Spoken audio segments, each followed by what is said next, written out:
네, 반갑습니다, 여러분. 잘 지내셨어요? 네. 오늘은 건강한 교회 세움론 3 일곱 번째 시간입니다. 하나님 나라와 교회의 본질에 대해서 우리 같이 또 강의하고 또 은혜 나누는 시간 되었으면 좋겠습니다. 같이 기도하시겠습니다.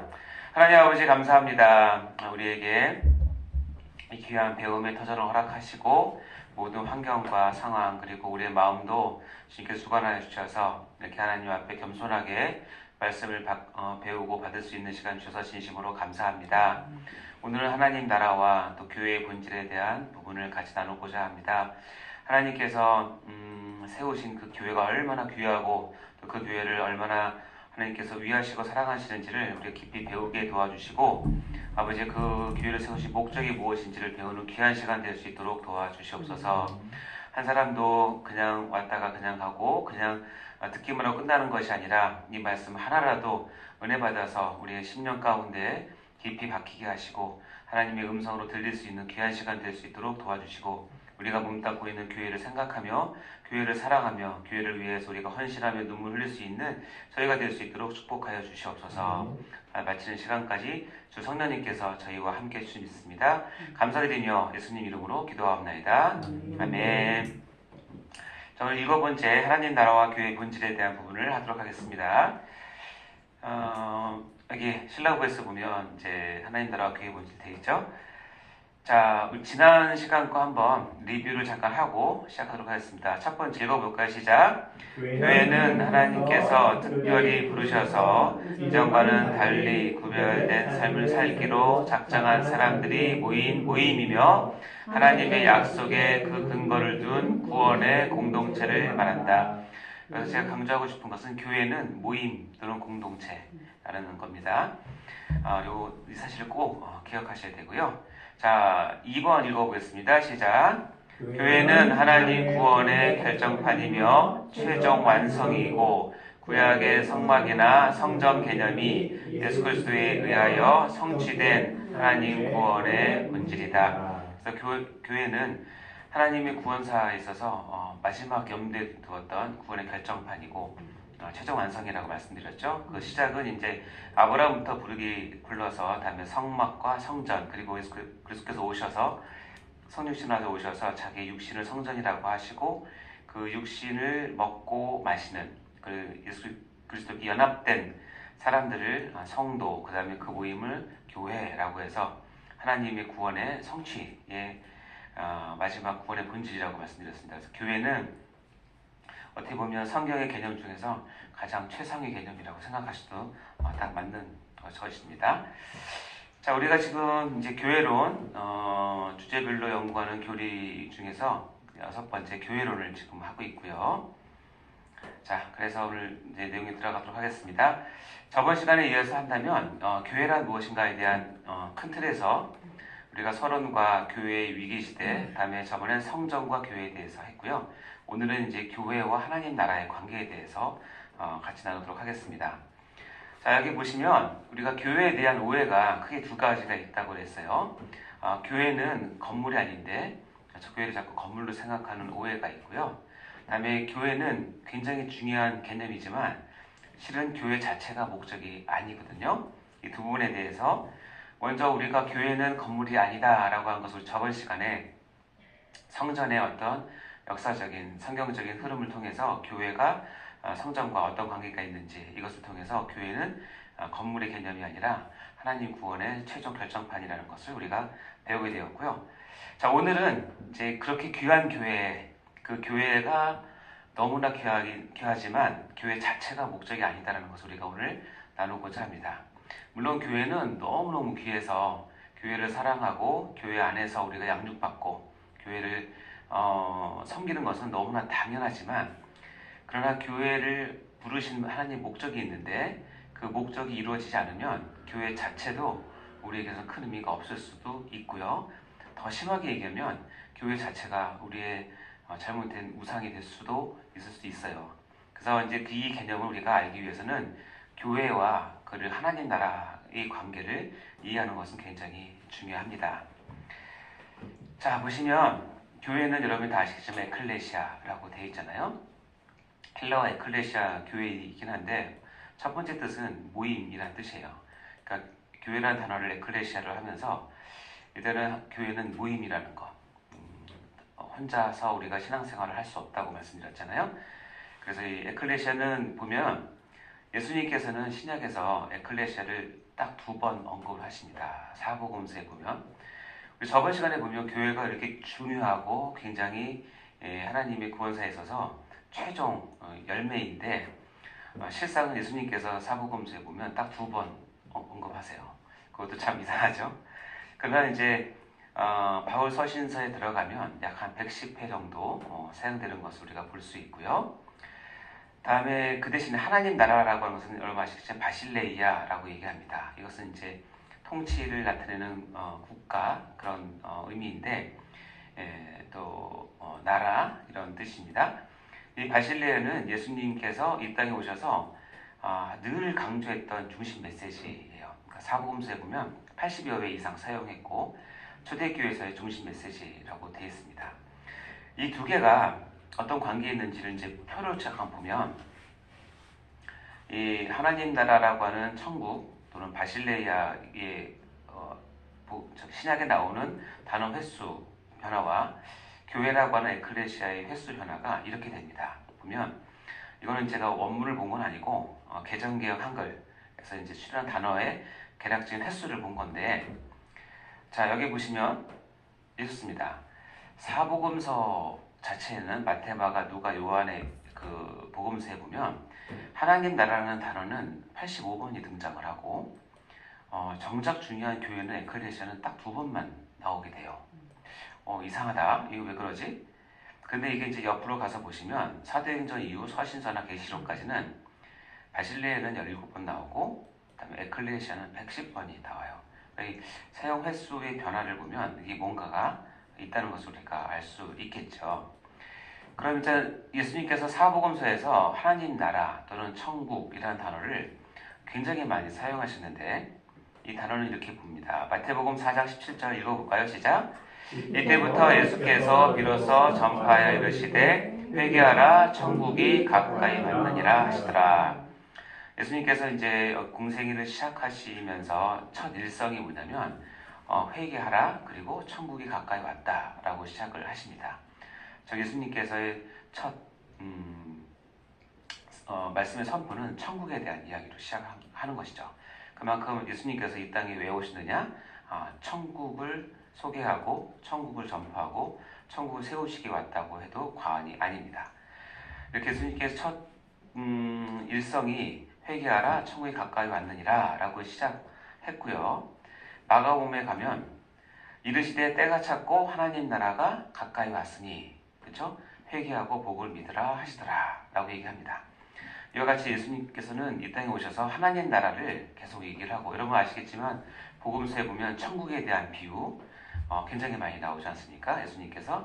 그래서 예수님은 거의 말하실 때마다 다 이 하나님 나라 바실레를 염두에 두고 계속 말씀을 하신 것을 알 수 있어요. 자, 그 반면에 우리 복음서에 딱 2번 예수님께서 기록에 의하면 예수님께서 이 음성으로 교회라는 단어를 딱 2번 쓰는데 마태복음과 마태복음 16장에 나옵니다. 16장 18절부터 19절까지 여러분 잘 아시는 말씀인데요. 한번 읽어보겠습니다. 시작! 또 내가 네게 이르노니 너는 베드로라 내가 이 반석 위에 내 교회를 세우리니 음부의 권세가 이기지 못하리라. 내가 천국 열쇠를 내게 주리니 내가 땅에서 무엇인지 매면 하늘에서도 매일 것이요 내가 땅에서 무엇인지 풀면 하늘에서 풀리리라 하시고. 자 여기 보면 베드로에게 이야기를 하십니다. 베드로에게 내가 이 반석 위에 내 교회, 그것은 주님의 교회라는 것을 강조하죠. 내 교회를 세운다. 음부의 권세가 이기지 못할 것이다. 라고 하면서 그 다음 말에 좀 독특한 말씀을 하시는데 내가 천국 열쇠를 내게 주겠다. 라고 했는데 이 천국 열쇠의 기능이 뭐냐면 내가 땅에서 무엇인지 매면 하늘에서도 매이고 땅에서 무엇인지 풀면 하늘에서 풀리는 열쇠예요.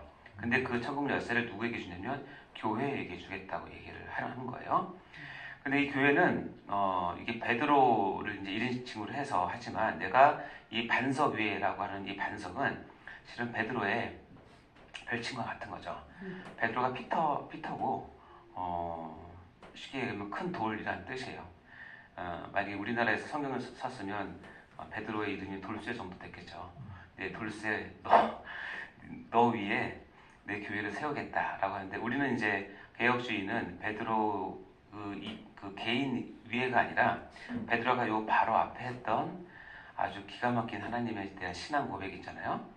주는 그리스도시요 살아계신 하나님 아들입니다. 내가 그것을 믿습니다라고 했던 그 반석, 그 믿음의 고백, 참된 믿음의 고백의 반석 위에 하나님이 든든한 교회를 세우겠다라는 뜻인데 그것을 오해해서 베드로를 일대 교황으로 생각하시거나 그렇게 하시면 곤란한 얘기죠. 자, 근데 이 교회에서 이게 처음 이게 교회란 말씀을 하시면서 이 교회에게 천국 열쇠를 말씀하시고 땅에서 매면 하늘에서 매이고 땅에서 풀면 하늘에서 풀리는 이런 것들을 교회를 말씀하시면서 하셨어요. 그리고 두 번째도 마태복음 18장 17절 18절에도 이렇게 교회를 이제 두 번째 말씀하실 텐데도 읽어보겠습니다. 시작. 만일 그들의 말도 듣지 않거든 교회의 말하고 교회의 말도 듣지 않거든 이방인과 세리와 같이 여기라. 진실로 너에게 이르노니 무엇인지 너희가 땅에서 매면 하늘에서도 매일 것이요 무엇인지 땅에서 풀면 하늘에서도 풀리리라. 자, 보면요 앞에서 교회를 얘기할 때도 매면 매일고 풀면 풀리리라. 그리고 두 번째 교회를 얘기할 때도 동일한 거예요. 땅에서 매면 하늘에서 매이고 땅에서 풀면 하늘에서 풀리리라. 예수님께서 이제 교회를 딱 두 번 얘기했을 때 두 번 다 공동적으로 하신 말씀이 뭐냐면 교회에게 주는 권세가 있는데 교회 너를 통해서 네가 교회가 땅에서 매면 하늘에서 매이는 땅에서 풀면 하늘에서 풀리는 그런 권세를 주겠다는 얘기예요. 다시 얘기해 보자면 주님께서는 교회에 큰 천국 열쇠를 주셨는데 뭐냐면 하늘에 달 수 있는 유일한 길을 교회에 주겠다는 뜻이에요. 그러니까 교회를 통하지 아니하고서는 하나님의 나라에 들어올 수 없다는 뜻이에요. 좀 더 정확히 얘기하면 하나님은 이 세상을 구원하고 하나님의 백성을 구원할 때 교회를 통해서 하시겠다는 얘기고 교회 밖에서는 구원이 없다는 얘기와 동일한 이야기입니다. 그러니까 주님께서는 딱 두 번 말씀하시지만 교회가 가지고 있는 본질은 뭐냐면 교회를 통해서만이 하나님 나라에 들어올 수 있고 교회를 통해서만이 구원을 얻을 수 있는 그런 권세를 교회에 주겠다는 뜻이에요.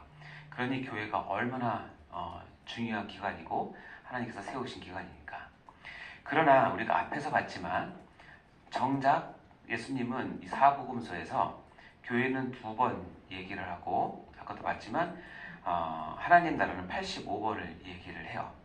자, 이거를 우리가 어떻게 볼 수 있냐면 이렇게 볼 수 있죠. 횟수로만 본다면 예수님의 주관심은 에클레시아의 그 자체에 있는 것이 아니라 그것을 통해서 이루어질 뭐에 있다? 바실레아에 있다는 거예요. 다시 한번 강조합니다. 사복음서에서 주님께서 처음부터 끝까지 3년 기간 내내 말씀하셨던 것은 바실레아예요.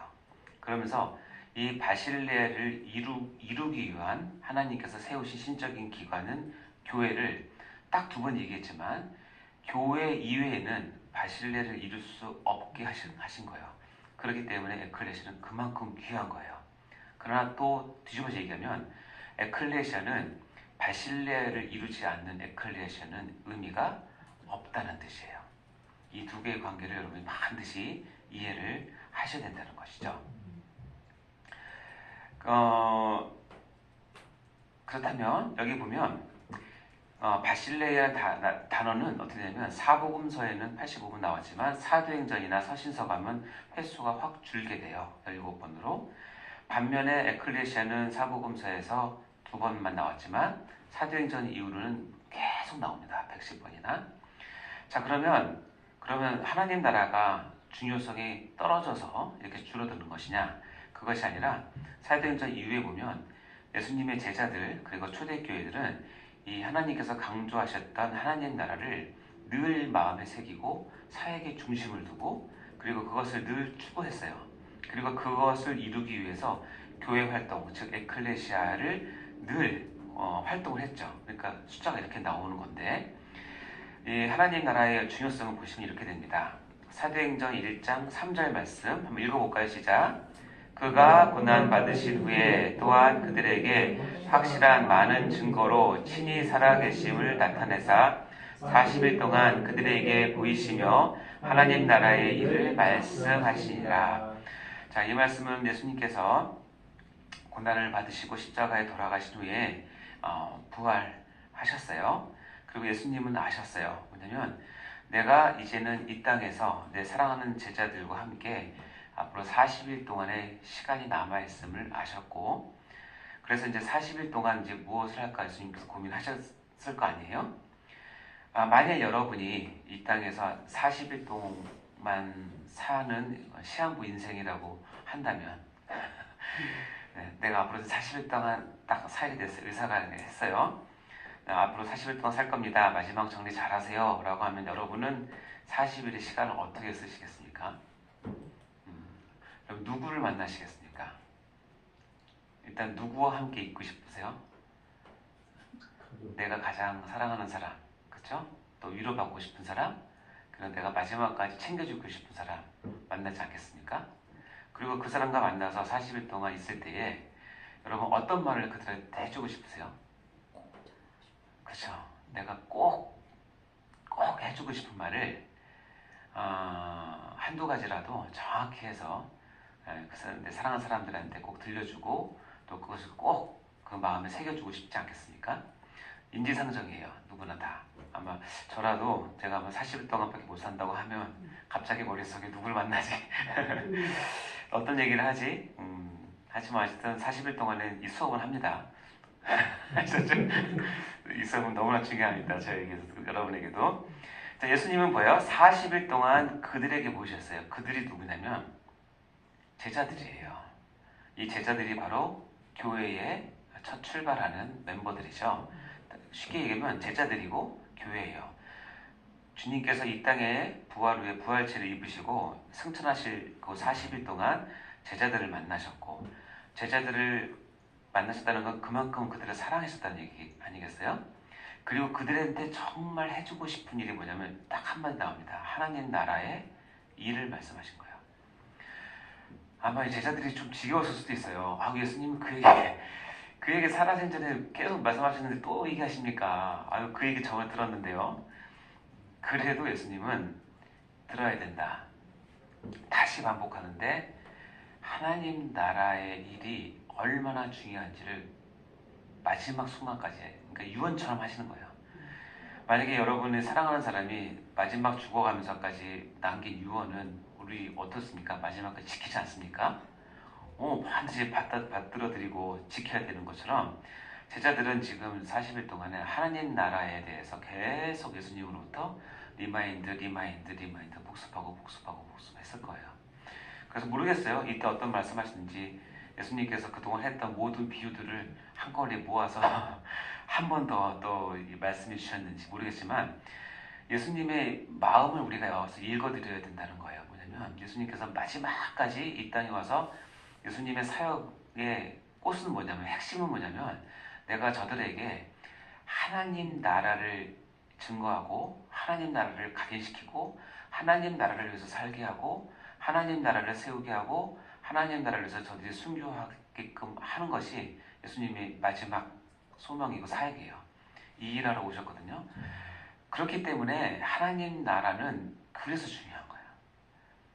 모르겠어요. 하나님 나라를 신학적으로 표현해서 이렇게 우리가 알고 있는 거 많이 있죠. 통치 개념, 국민, 영토 개념 다 좋아요. 그러나 왜 이게 중요하냐면 예수님께서 마지막까지 붙잡고 있던 주제가 하나님 나라이기 때문에 그런 거예요. 그렇기 때문에 초대교회 사도들과 초대교회 성도들은 이 하나님 나라를 가르치는 것을 자기 사역의 모든 사역의 가장 중심에 뒀어요. 왜냐하면 예수님께서 그것을 원하셨기 때문에.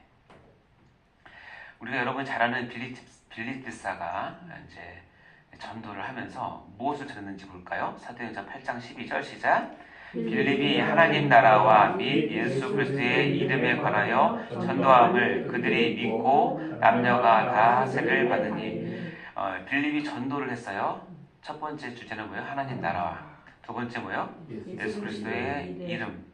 그러니까 이 예수 그리스도의 이름은 그냥 예수 그리스도 이름을 소개한다는 뜻이 아니라 여기서 이 이름은 그 이름이라는 뜻이고 이걸 구약적으로 표현하면 예수 그리스도는 하나님이라는 뜻이에요. 그러니까 예수님은 하나님이셔. 예수님은 그리스도셔. 이것을 이제 얘기를 한 거죠. 그러니까 빌립이 전했던 두 가지는 예수 그리스도의 하나님 되심과 하나님 나라예요. 그래서 이 두 가지를 전했다고 돼 있죠. 사도행전 19장 8절에 보면 바울이 회당에 들어가서 이게 에베소 교회일 텐데요. 회당에 들어가서 석 달 동안 담대하게 강론을 할 기회를 얻었어요. 이 석 달 동안 했던 이 강론의 주제는 뭐냐면 여기 보여? 하나님 나라예요. 하나님 나라를 지금부터 저와 여러분이 함께 석 달 동안 공부를 해도 끝이 없어요. 실은 그만큼 하나님 나라는 깊고 넓고 오묘하고 풍성한 하나님의 모든 지혜가 다 들어있다고 생각하시면 되고, 이유는 뭐냐면 하나님께서 교회를 통해서 이루고자 하시는 마지막 골이 하나님 나라이기 때문에 그래요. 자, 바울이 회당에 대해서 석 달 동안 담대히 하나님 나라에 대해서 강론할 만큼 하나님 나라는 핵심 주제였어요. 자, 사도행전 28장 23절에 읽어볼까요? 시작. 그들이 날짜를 정하고 그가 유숙하는 집에 많이 오니 바울이 아침부터 저녁까지 강론하여 하나님 나라를 증언하고 모세의 율법과 선지자의 말을 가지고 예수에 관하여 말하더라. 사도행전 28장에 보면 이제 사도 바울이 로마에 투옥이 되잖아요. 이때 투옥은 뭐 지하 감옥이 아니라 뭐냐면 아직 그 미결수이기 때문에 자기가 집을 렌트를 해가지고 그 렌트에서 자기가 그냥 가택연금을 스스로 하는 거예요. 그러니까 뭐냐면 좋은 건 뭐냐면 여기 찾아오는 사람을 누구나 다 받아들일 수 있어요. 만날 수도 있고 본인만 집 밖에 안 나가면 돼요. 이거를 어떻게 하냐면 이제 가택연금을 냈는데 아침부터 저녁까지 찾아오는 사람이 많았는데 이 사람들이 오면 영접해놓고 아침부터 저녁까지 강론을 하는데 뭘 강론했어요? 하나님 나라를 강론했어요. 그러니까 사도 바울도 이제 마지막 체포되고 할 때도 놓지 않았던 건 뭐냐면 하나님 나라예요. 하나님 나라에 대한 증언, 그에 대한 강론, 그리고 성경을 가지고 구약을 가지고 예수에 대해서 예수가 성경에서 말한 메시아고 그리스도이다. 하나님의 아들이다. 그리고 그는 하나님이다라는 것을 이 두 가지를 가르쳤죠. 그래서 이 하나님 나라는 이렇게 엄청나게 중요한 내용입니다. 그래서 사도행전 28장 31절에 볼까요? 읽어보겠습니다. 시작. 하나님 나라를 전파하며 주 예수 그리스도에 관한 모든 것을 담대하게 거침없이 가르치시더라. 사도행전 28장 31절이 사도행전 맨 마지막이잖아요. 그 사도행전은 28장에서 끝나요. 그러니까 여러분 아시겠지만 구약은 그래서 이제 뭐 사무엘 상하부터 시작해서 여호수아부터 시작해서 구약의 역사서는 꽤 많아요. 근데 신약은 역사서가 하나예요. 뭐냐면 사도행전 하나잖아요. 그러니까 신약의 역사는 사도행전 28장 31절로 끝나는 거죠. 그러나 끝나는 걸 보면 끝나지 않게 끝나요. 하나님 나라를 전파하며 주 예수 그리스도에 관한 모든 것을 담대하게 거침없이 가르치더라.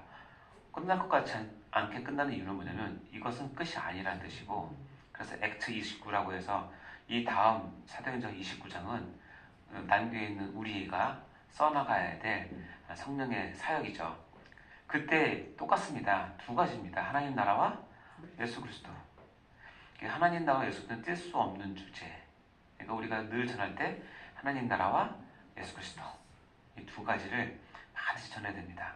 그만큼 하나님 나라는 예수 그리스도의 주제와 쌍벽을 이루는 중요한 주제이고 핵심이죠. 그러니까 보면 하나님 나라는 예수님께서 오셔서 첫 일성으로 하나님 나라를 말씀하셨고 3년 내내 하나님 나라 말씀하시고 돌아가시고 나서 부활하신 후에도 40일 동안 내내 말씀하시고, 이것을 본받아서 초대교회 사도들과 집사들은 전할 때마다 하나님 나라를 전했고, 사도 바울도 석 달을 있든지 2년을 있든지 아니면 옥에 갇혔든지 하나님 나라를 끊임없이 전했어요. 이것이 바로 하나님 나라와 교회의 관계를 볼 수 있는 것입니다. 그래서 다시 아까 그 표를 볼까요? 중요한 건 뭐냐면 사복음서에서는 하나님 나라 바실레가 주제였다면 이제는 교회 시대에 들어오면서는 교회가 이렇게 주주제로 바뀌는데 이것은 내용이 바뀌었다는 것이 아니라 여기서 우리가 무엇을 알 수 있냐면 초대교회 성도들은 예수님의 주 관심인 바실레아를 이 땅에 실현하기 위해서 어떻게 한다? 생명을 바쳐서 에클레시아를 이루어왔다는 것을 우리가 알 수 있는 거죠. 이것은 굉장히 중요한 내용인데요. 자, 한 번씩 읽어볼까요? 시작! 초대교회 성도들은 예수님의 주 관심인 바실레아를 이 땅에 실현하기 위하여 생명을 바쳐 에클레시아를 이루어 갔다. 아멘? 네. 자, 이것을 우리가 배웠다면 이제 이렇게 적용할 수 있겠죠.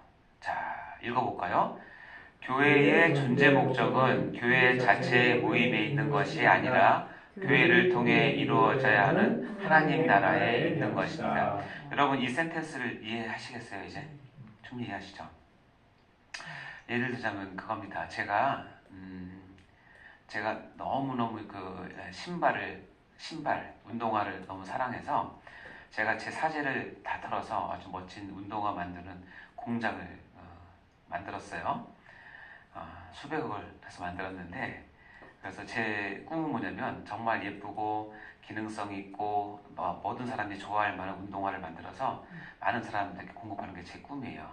그래서 제가 이제 공장을 세우고 직원들을 300~400명 모으고 그리고 책임자를 세우고 그리고 공장을 이제 돌리기 시작했어요. 그리고 제가 바쁜 일이 있어서 외국에 잠시 나갔다 왔어요. 나갔는데 이제 보고를 받는데 공장이 너무너무 바쁘다는 거예요. 너무 열심히 일하고 직원들이 너무 바빠서 조를 짜서 야간 근무도 한다는 거예요. 그러니까 제가 듣기로 너무너무 기쁜 거예요. 잘하고 있구나. 그러니까 그렇게 하고 이제 보고를 다 받고 1년 만에 귀국을 해서 공장에 갔어요. 그러니까 보니까 진짜 열심히 일해요. 뭐 눈코 뜰 새 없어요. 밥 먹을 시간도 없이 열심히 일해요. 뭔가 바빠 하여튼 바빠. 그래서 이제 자 그러면 그동안 신발을 몇 컬레 만들었는지 재고를 확인해 보니까 한 컬레도 안 나왔어요.